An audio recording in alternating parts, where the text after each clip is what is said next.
Salut l'ami. Pardon, je suis en plein délire parce que c'est la quatrième prise que je fais. C'est la quatrième prise que je fais pour cette introduction. Un peu de sérieux. Je travaille. Bon, en gros, je vais te montrer comment on fait un montage tarp pour ton hamac pour passer des bons moments en forêt. Bon visionnage.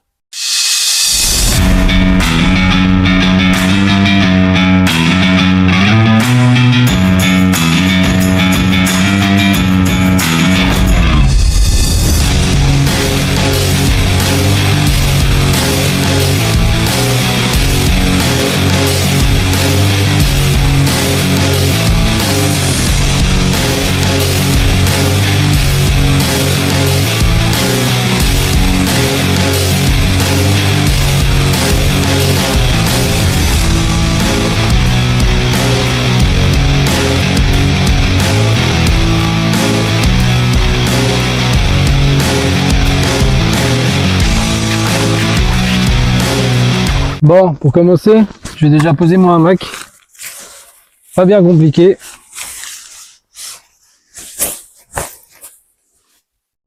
Ça, faut que je ramasse.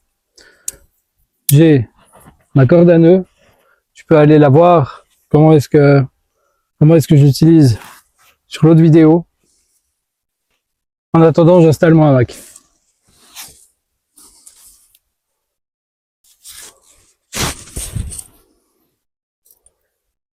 Maintenant, je m'occupe de l'autre côté. C'est pas la même corde à nœud. Peut-être que je vais la modifier aujourd'hui. Comme ça, je vais pouvoir te montrer comment on fait ça. Bon, tu vois, sur celle-ci, j'ai un nœud comme ça. Un nœud comme ça. Sur l'autre vidéo, les nœuds, je te disais, le plus important, c'est d'abord à chaque extrémité. Là, il n'y en a pas. Mais du coup, je vais en faire un. Tu prends ta corde, tu la plies. Tu fais un nœud simple. Tu la plies. Tu tournes. Et tu rentres. Maintenant, ça tient. Bon, maintenant, si tu permets, je vais continuer. Hop. Comme simplement, quoi, une boucle dans une boucle. Ce qui est pratique, c'est que tu te retrouves avec des boucles vides comme ça, toujours autour de l'arbre, ou qui pendent des fois le long du tronc. Tu peux y accrocher ton sac, tu peux y accrocher plein de trucs. Il suffit d'un mousqueton, d'un bâton. Ce que tu veux, quoi. Mais du coup, tu peux accrocher des choses aux arbres. Ce qui peut être vachement pratique quand le sol est mouillé. Tu peux y mettre ta veste, ton pull, tes affaires. Bon, il y a le soleil, là, il saoule un peu. Je peux pas me mettre vraiment pile en face de toi, sinon tu verras une ombre. Maintenant, j'installe une faîtière, ici. Hier, je t'ai montré comment est-ce qu'on installait une faîtière. Je vais quand même te remontrer les nœuds. Donc, tu viens. Tu fais un tour. Ici, c'est pas très grave si c'est pas très tendu. La tension, on va la faire après.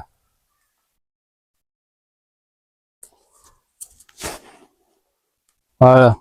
Tu fais un demi-nœud avec la ganse là où tu tires. Voilà. Ensuite, tu arrives avec ta corde. Là, tu arrives avec ta corde. Tu fais le tour de l'arbre. Tu passes par-dessus. Tu mets une bonne tension. Tu refais le tour de l'arbre. Si tu as assez de corde, tu peux le faire plusieurs fois. Il n'y a pas de souci. Ça rajoute encore un peu plus de tension. Ensuite, moi, je viens.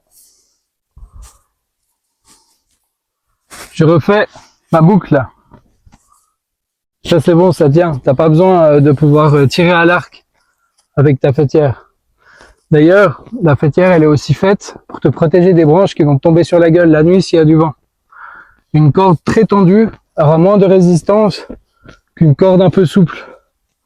Alors, si tu as une branche de 400 kg qui te tombe dessus, que c'est un gros chêne, de toute façon, tu t'en sors pas. Donc, prends de la ficelle ou du fil de pêche.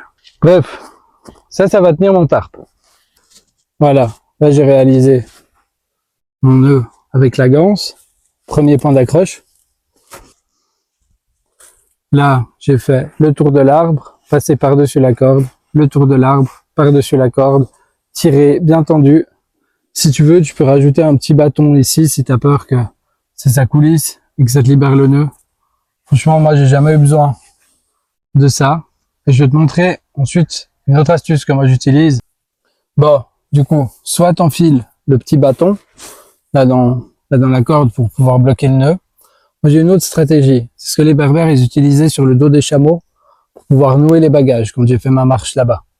Déjà, t'as pas besoin de couper la corde. C'est pas grave. Même si elle fait 2 mètres de plus, elle va pas toucher le sol. Elle va faire une sorte de chaîne.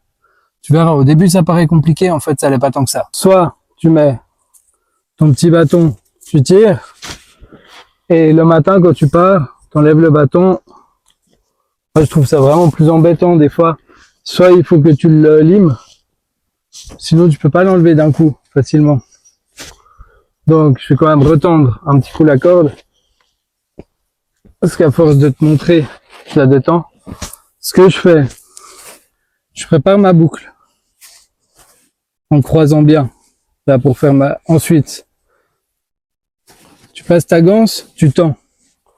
Là, tu vas remettre une ganse dedans et tu tires. Je te remontre. Là, c'est comme si j'avais mon nœud comme avant, sauf que je vais rentrer ma ganse dans le nœud et tirer sur le point d'accroche ici. Ce qui fait que tu vas raccourcir ta corde énormément, que tu n'auras jamais besoin de couper parce qu'elle traîne au sol. Tu fais ça tout le long et quand tu veux l'enlever, ça se défait ultra facilement. Ça va pas se défaire comme ça. Normalement. Ensuite, tu peux aussi passer 2 fois ta corde ici. Ça va un peu mieux la bloquer. C'est pas obligé. Mais bon, pour le temps que ça prend, franchement. Donc, je crée ma boucle. Je ferme, je ferme, je ferme, je ferme. Et là, tu as ça. Voilà. Du coup, après, à la fin, tu te retrouves avec ça. Et si ta corde touchait par terre, là, elle le fera plus. Et le matin, t'as plus qu'à tirer là-dessus. Et ta fêtière, elle est défaite. Bon, maintenant, hier, je t'ai montré comment on faisait ces nœuds là, ces boucles. Pour faire ça, t'as juste à couper un bout qui fait 3 fois la taille de ta main. Tu prends, tu fais un nœud tout simple. Ça marchera aussi. Ce sera pour faire le nœud de prussique. Ton nœud de prussique, tu viens ici. Tu rentres dans la boucle. Voilà, ça tient. Tu vas faire ça plusieurs fois.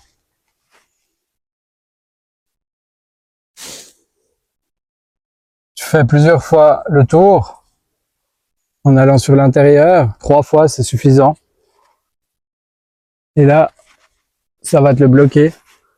Et il peut coulisser. Après, c'est un nœud que quasiment tout le monde connaît, donc je vais pas forcément te l'expliquer plus que ça. Tu peux trouver des tas de vidéos là-dessus. Je te montre quand même une fois que c'est fini. Voilà, quand c'est fini, ça donne ça.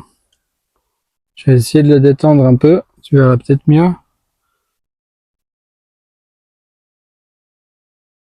Voilà, tu vois là, cette boucle, elle est passée plusieurs fois dans le demi-nœud. Et tu tournes 3 fois. Ensuite, ça là, tu tires.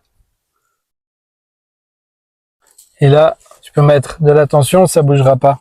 Mais tu vas pouvoir régler au fur et à mesure comment tu veux tendre ton tarp. Bon, maintenant pas de discussion, il faut un tarp. Le mien il fait 4 mètres par 3. Je le trouve un peu grand. Je vais m'en acheter 2 plus petits, un carré et un rectangulaire beaucoup plus petit pour faire des montages tarp beaucoup plus discrets. Mais ça, ce sera plus pour cet été. Parce que là, en cette saison, dans la forêt où je suis, il y a énormément d'humidité. Faut même pas y penser. Alors, je viens, je prends mon tarp.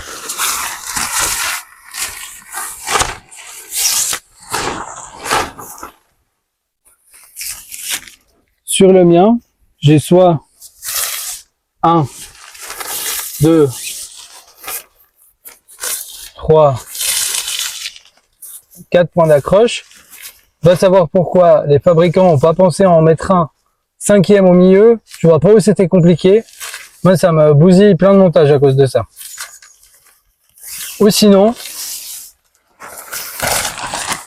dans le sens de la grosse couture, parce qu'ils ont mis une sorte de fêtière sur les tartes en général, pas sur tous, mais sur beaucoup. J'ai un au milieu, 2 et 3. Du coup, si je fais un montage avec un toit normal, je vais prendre celui du milieu pour l'accrocher au bout ici. Coucou. J'espère que le soleil gêne vraiment pas trop derrière. Hein. Donc je vais tendre mon tarp. Là j'ai mon petit prussique. Je vais le mettre un peu plus loin. La fêtière bien au milieu. Ils ont mis un truc pour le toit. Ça peut aussi te servir à tendre en arrière. Je te montrerai dans les autres montages. Bon voilà. Là j'ai installé ça. Maintenant t'as plus qu'à prendre un petit bâton. Voilà, je t'emmène avec moi. Donc, tu vas prendre ton œillet et tu vas rentrer ça dans l'œillet. Voilà, comme ça. Là, ça c'est dans l'œillet. Et là, tu mets ton petit bâton. On va faire le petit focus. Ensuite, tu viens tirer ton tarp, ce qui va bloquer ton bâton. D'ailleurs, je crois comprendre pourquoi on met des petits. Bref, là, ça tient. Tu viens mettre de la tension. Tu tires, ça bougera plus. Tu vas faire pareil de l'autre côté.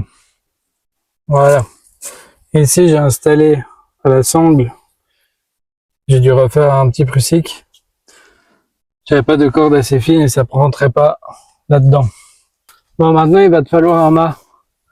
Alors, tu jauges avec la hauteur de ta fêtière.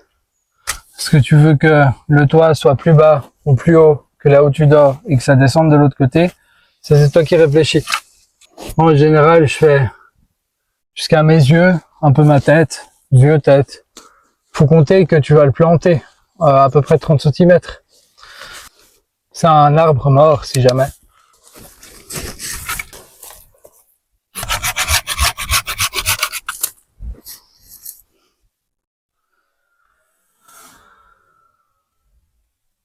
Voilà, ça s'est rangé. Normalement, je fais un montage de trappeur. Ce qui fait que j'ai un plus petit toit que le coupe-vent. Parce que là, moi, ce qui me gêne, je sais pas si tu vois, mais vu que j'ai pas l'œillet du milieu, c'est un peu embêtant. Donc, après, c'est tout simple. Je prends ma sangle, je la passe autour de mon bâton.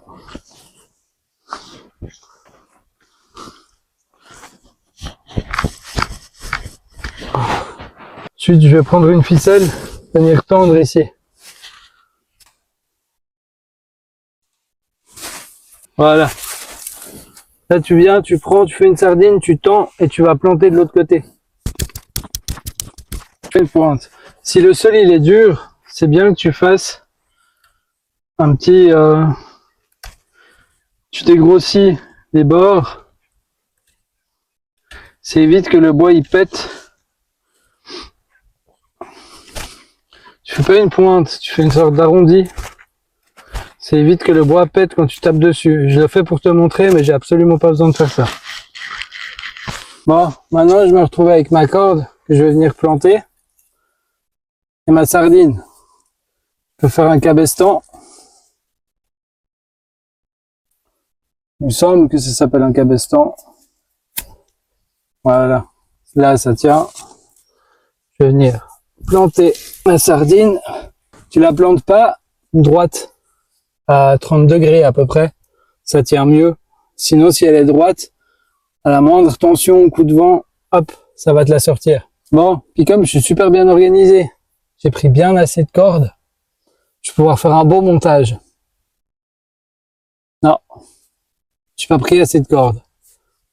Quoique, ça c'est l'astuce. J'ai toujours un peu de ficelle avec moi. C'est pas l'astuce, c'est juste que je l'avais oublié dans ma poche en vrai.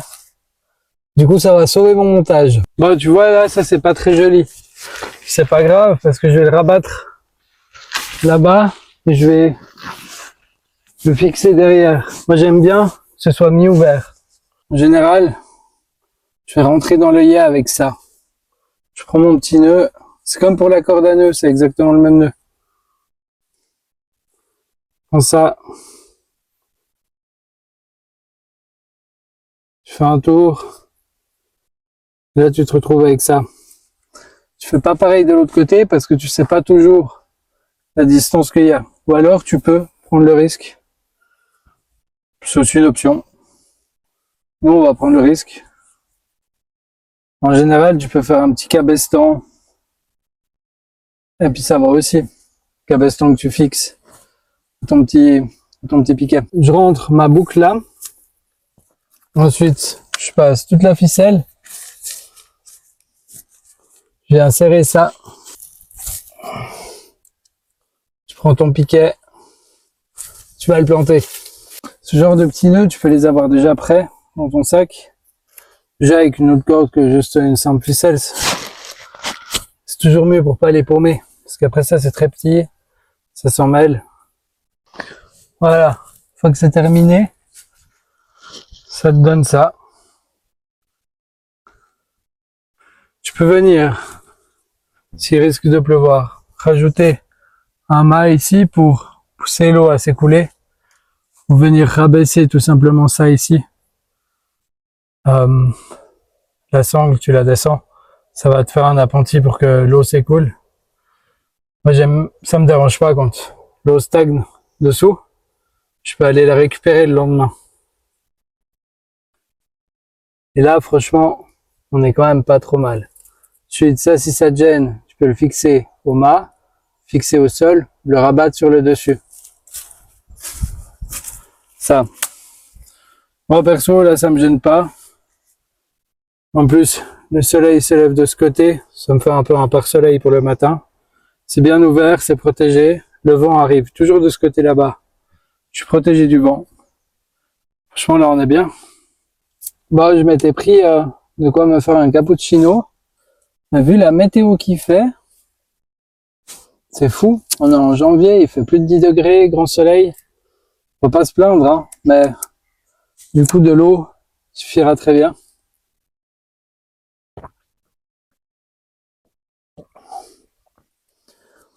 Puis comme j'ai mangé, que j'ai pas fait ma sieste, c'est quelque chose auquel je tiens.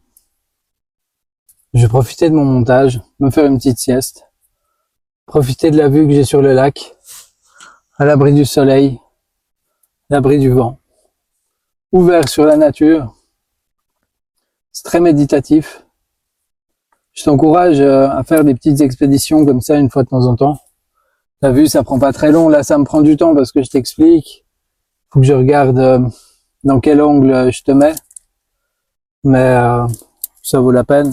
T'as plus qu'à t'allonger et tu kiffes ta vie. Tu réfléchis à tes projets. Voilà, tu profites. La vie est belle. En vrai, là, trop bien. Yo!